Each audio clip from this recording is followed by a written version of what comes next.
I get this question a lot. Why is it that my ankle still hurts? And sometimes it hurts even up into my leg after I've had an ankle sprain that was months ago.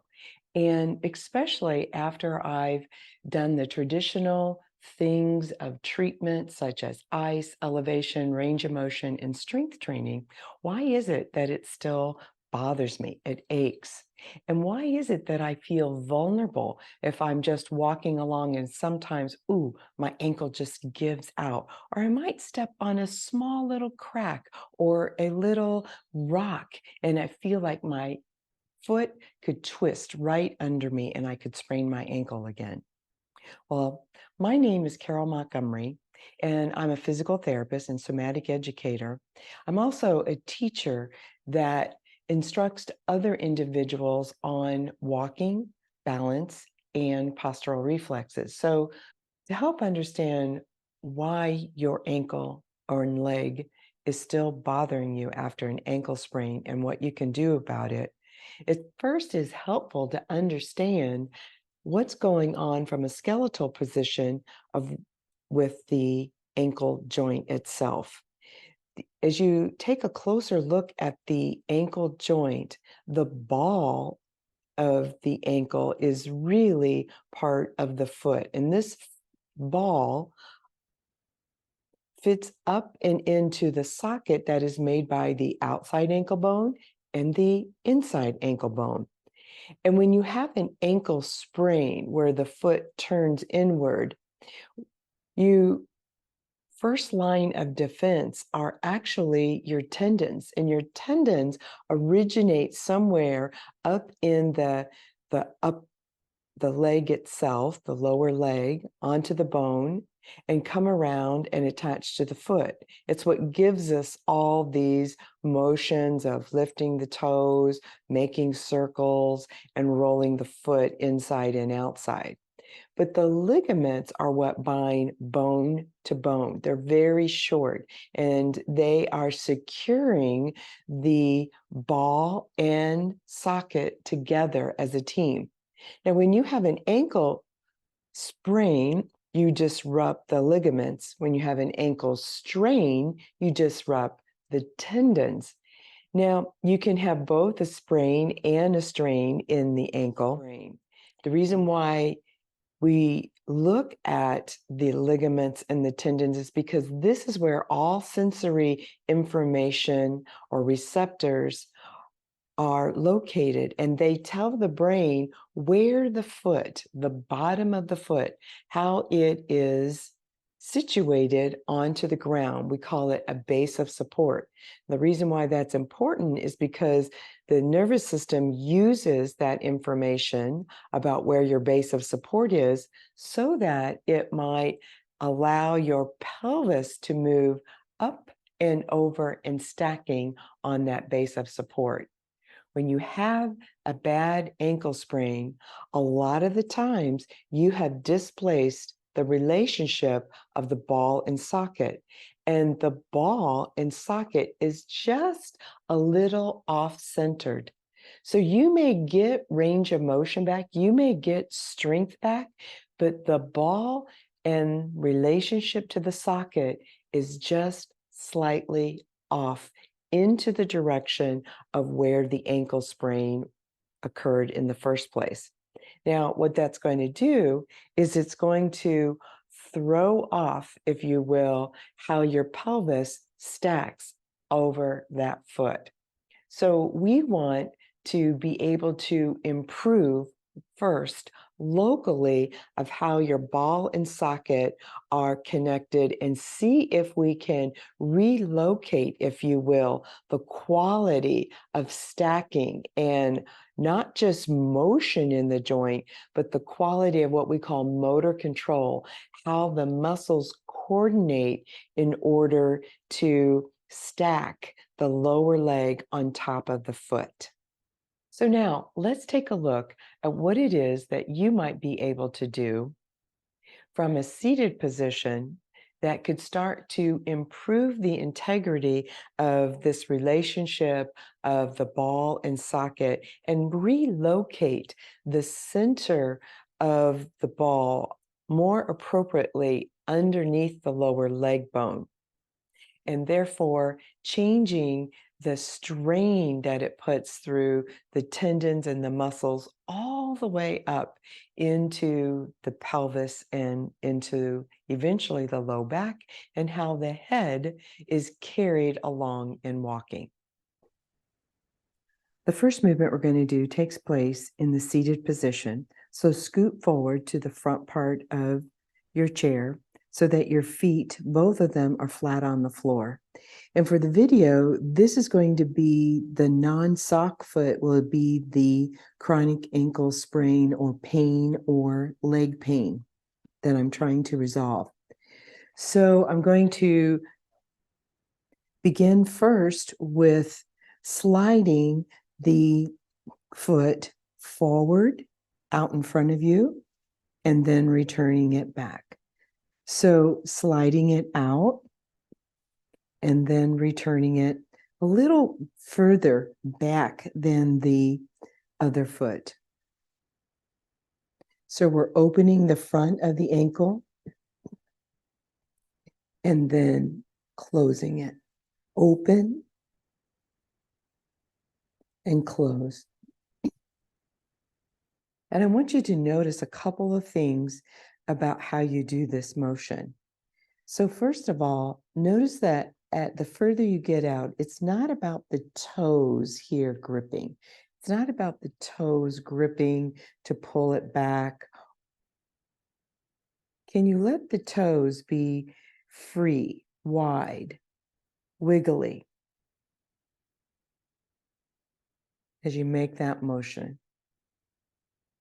The second thing you want to notice is that as the foot draws back, can the heel stay on the ground throughout the entire movement? So even as it's coming back, it stays on the ground. The toes can be light.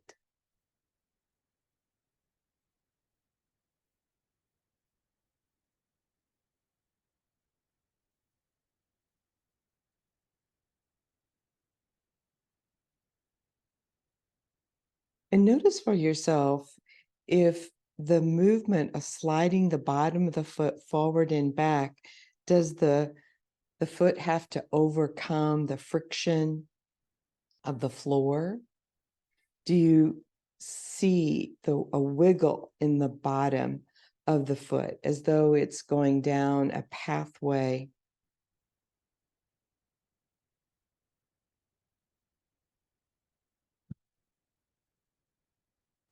Now let's begin another move.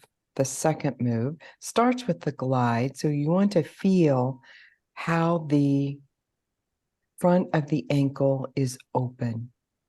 Glide out to the farthest point, toes are free, the front of the ankle joint is open, and then begin to lift the ball from the foot so that the heel can slide just a little further away from where you started. And then you return, allowing the ball to lower down to the floor, which means the heel is going to start to draw back into your chair.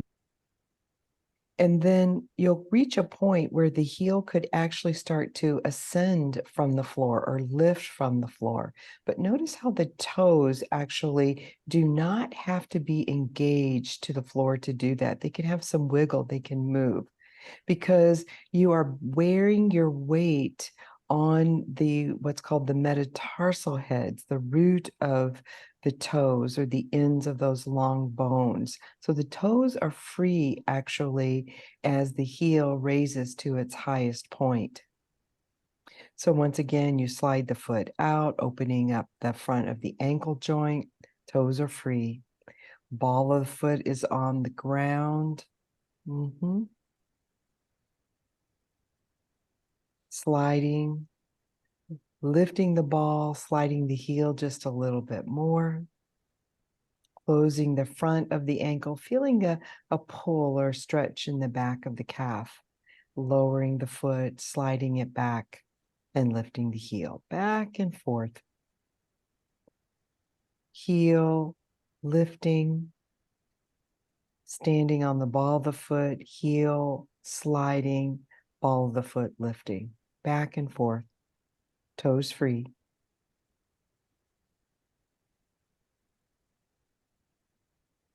And take some time to hang out with the heel in the air and the ball of the foot on the ground.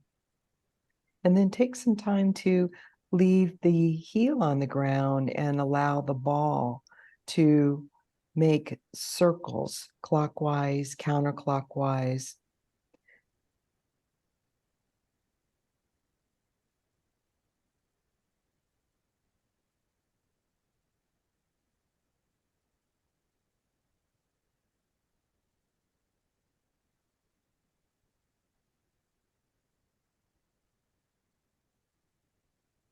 Can your breath be free as you do this?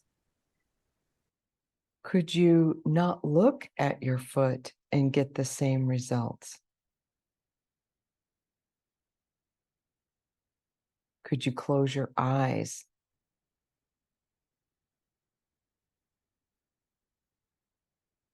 All right, let's head into our next move. I want you to try to assess this wiggle of the entire foot from the side to side so that you would lift the inside edge of the foot and then the outside edge of the foot. When you have this side to side motion occurring, what's happening is you're really getting the ball under the socket to actually move, but you're also getting the socket on the ball to move, especially if you keep your knee in the middle.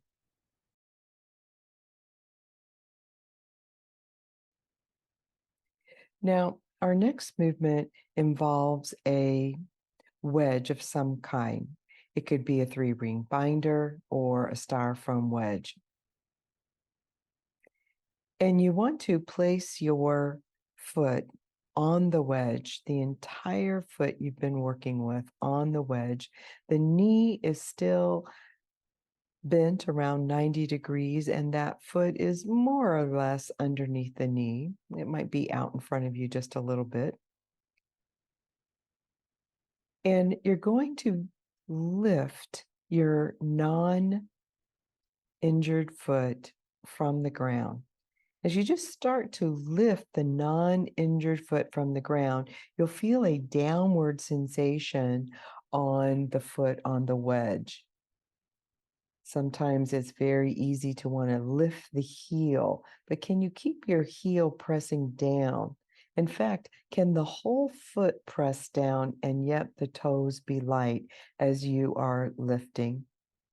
And if you feel like your wedge is scooting out in front of you, you might have to reposition it, or this might work best having some kind of sticky cloth underneath that so that your wedge doesn't migrate forward.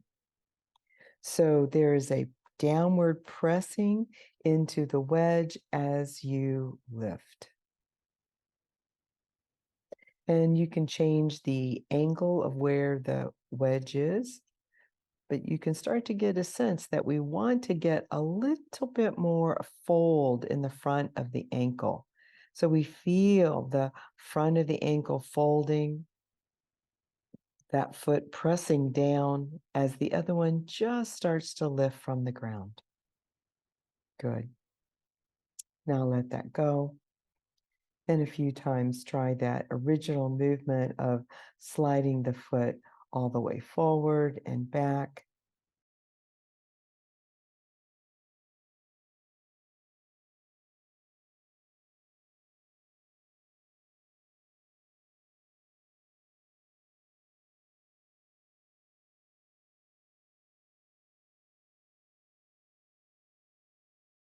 If you don't have a wedge to use, you could use a rolled up washcloth.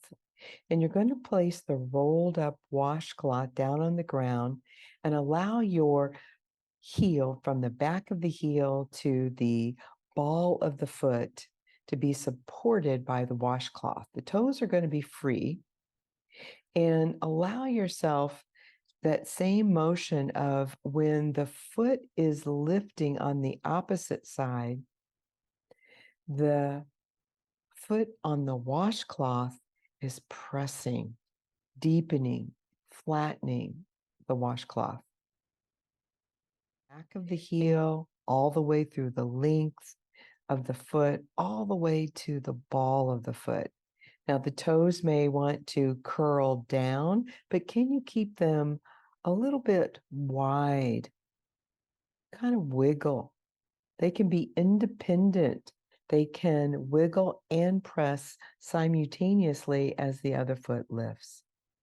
And in fact, you could choose to move the other foot that you've been lifting. You can place it in different places on the floor, walk it around. And then when you're done with that, go back to that original movement of sliding the foot forward and back, and assessing that inside edge and outside edge. And maybe the outside edge of the heel could lift a little bit higher as you roll the foot inward.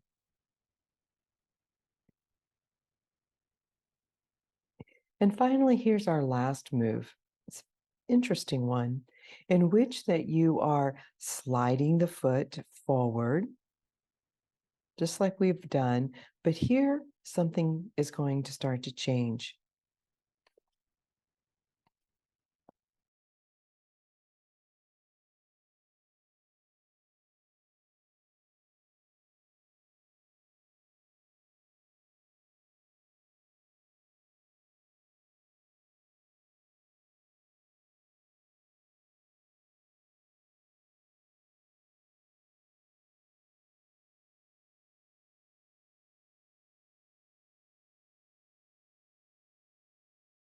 So heel out, heel in, sliding out, heel out, slide in, then heel tucks in.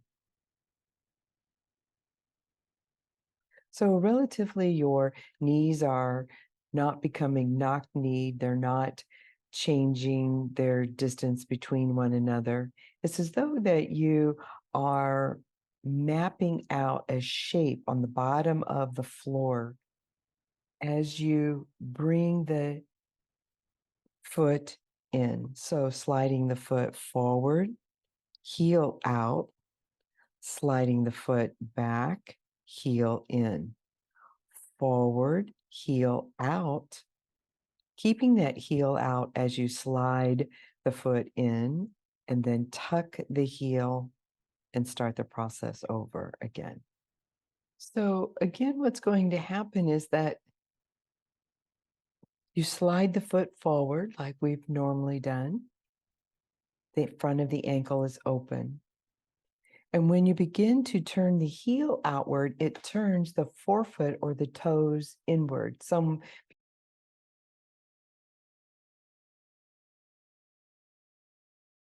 Good. Let that go. Come to standing. Walk in place.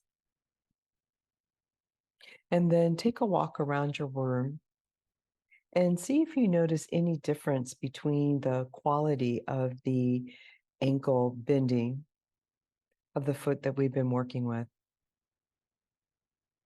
You might notice that it has a more clear imprint into the ground. The footprint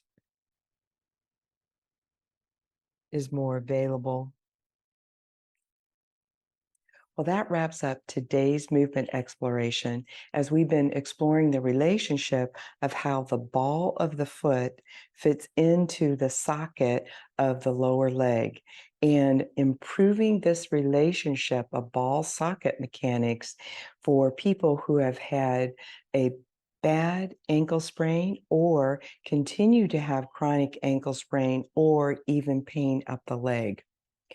So you might want to explore this 2 or 3 times a week, maybe 5 to 6 repetitions with each movement exploration. All right. And that wraps up today's learning video of exploring movements that facilitate a change in the relationship of the ball and socket mechanics down here at the ankle, with the intention to relocate or re-examine how the ball seats into the socket, but also how the socket can support the ball in such a way that allows these ground transmission forces, but every time you stand on the foot, to move smoothly throughout the leg and not getting taught or tweaked or caught in any way. So thank you for the privilege of your time. I do appreciate that. And if you find this helpful, please give me a thumbs up on the YouTube channel. And if you'd like to subscribe, you're always welcome. All right. Have a great day.